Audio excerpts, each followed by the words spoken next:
السلام علیکم ورحمۃ اللہ وبرکاتہ۔ نحمدہ ونصلی علی رسولہ الکریم۔ بسم اللہ الرحمن الرحیم۔ حضرات، ہم اللہ کے رسول صلی اللہ علیہ وسلم کی ہجرت کا واقعہ بیان کر رہے ہیں۔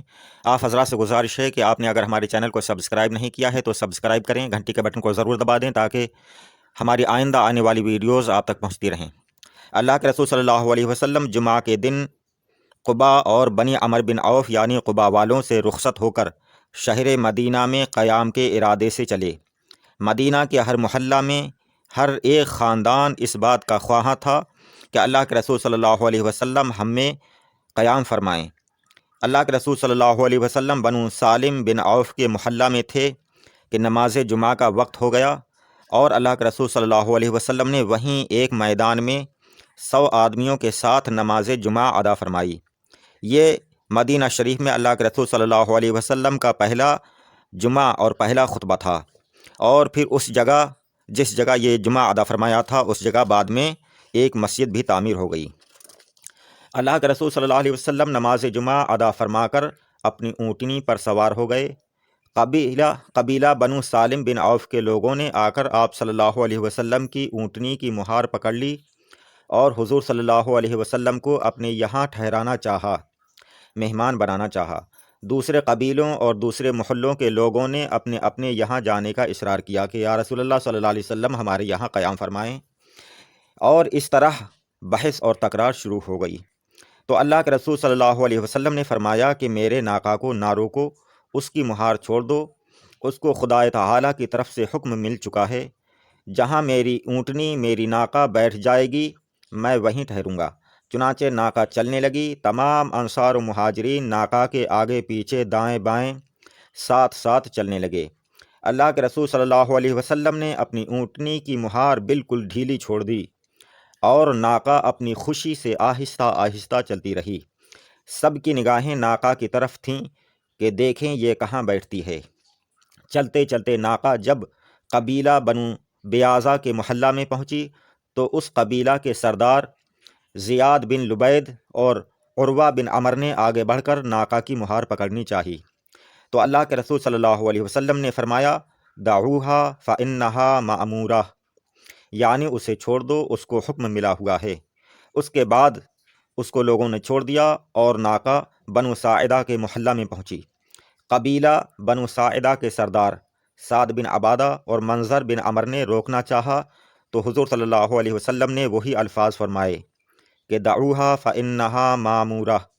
اس کے بعد اونٹنی قبیلہ بنو حارث بن خزرج کے محلہ میں پہنچی۔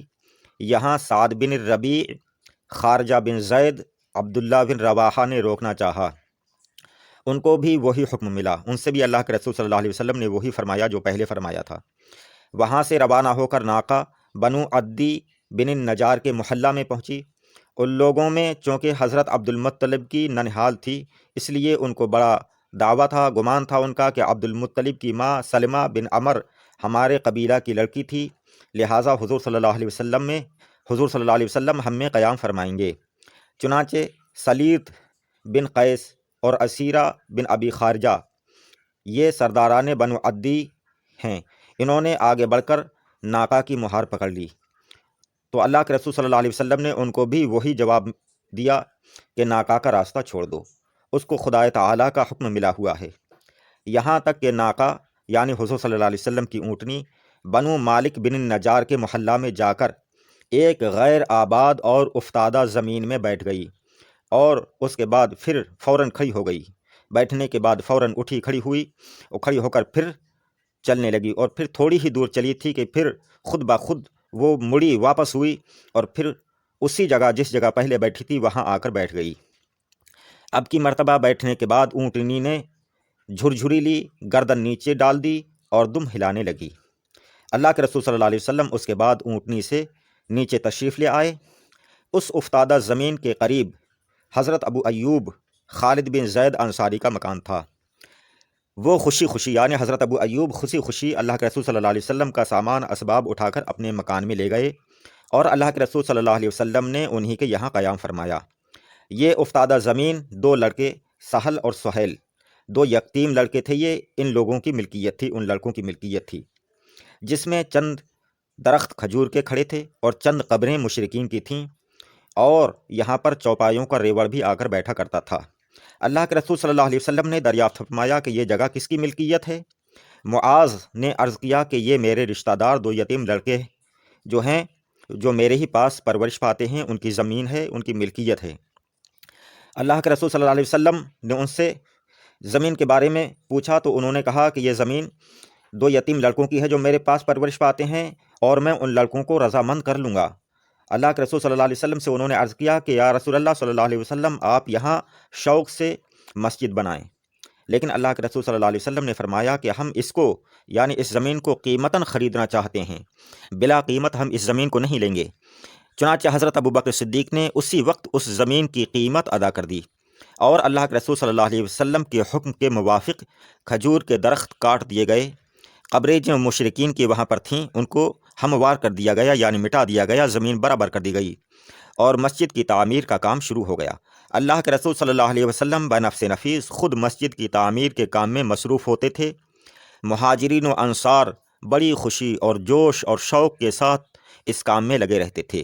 مسجد کی دیواریں پتھر اور گارے سے بنائی گئیں، چھت کھجور کی لکڑی اور کھجور کے پتوں سے بنائی گئی۔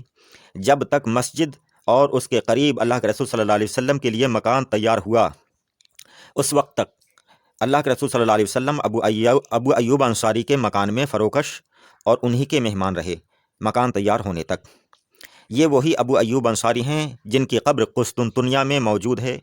یہ یعنی حضرت ابو ایوب انصاری 48 سن ہجری میں حضرت امیر معاویہ رضی اللہ تعالیٰ عنہ کے عہد خلافت میں محاصرۂ قسطنطنیہ کے وقت شہید ہوئے تھے۔ اللہ کے رسول صلی اللہ علیہ وسلم 11 مہینے اور چند روز ابو ایوب کے مکان میں رہے۔ اللہ کے رسول صلی اللہ علیہ وسلم کے زمانے کی بنی ہوئی یہ مسجد یعنی مسجد نبوی حضرت عمر کے عہد خلافت تک اسی حالت میں رہی۔ حضرت عمر رضی اللہ تعالیٰ عنہ نے اپنے دور خلافت میں اس کو وسیع کیا، بڑھایا، لمبا چوڑا کیا۔ حضرت عثمان غنی رضی اللہ تعالیٰ عنہ نے پھر اپنے عہد خلافت میں اس کی دیواروں کو پختہ بنایا۔ اس کے بعد ولید بن عبد الملک کے زمانے میں یہ مسجد یعنی مسجد نبی اور زیادہ وسیع کی گئی اور زیادہ بڑی کی گئی، اور اس میں ازواج مطہرات کے مکانات بھی داخل کیے گئے۔ اس کے بعد خلیفہ مامون رشید عباسی نے اس کو خوب آراستہ پیراستہ کیا، خوبصورت طریقے سے بنایا۔ اللہ کے رسول صلی اللہ علیہ وسلم ابھی حضرت ابو ایوب ہی کے مکان میں تشریف فرما تھے کہ اللہ کے رسول صلی اللہ علیہ وسلم نے زید بن حارث اور ابو رافع کو بھیج کر حضرت فاطمہ اور حضرت ام کلثوم، حضرت سودا بنت زمعہ، حضرت اسامہ بن زید اور ان کی والدہ ام ایمن رضی اللہ تعالی عنہم کو بلوایا۔ انہی کے ہمراہ عبداللہ بن ابی بکر بھی اپنے عزیزوں سمیت چلے آئے۔ طلحہ بن عبید اللہ بھی انہی کے ہمراہ تشریف لے آئے۔ ان سب کے آنے کے بعد اللہ کے رسول صلی اللہ علیہ وسلم اپنے نئے تعمیر کیے ہوئے مکان میں تشریف لے آئے۔ آج کے لیے یہیں تک آپ حضرات سے ہماری گزارش ہے کہ آپ ہمارے چینل کو سبسکرائب کریں۔ السلام علیکم، خدا حافظ۔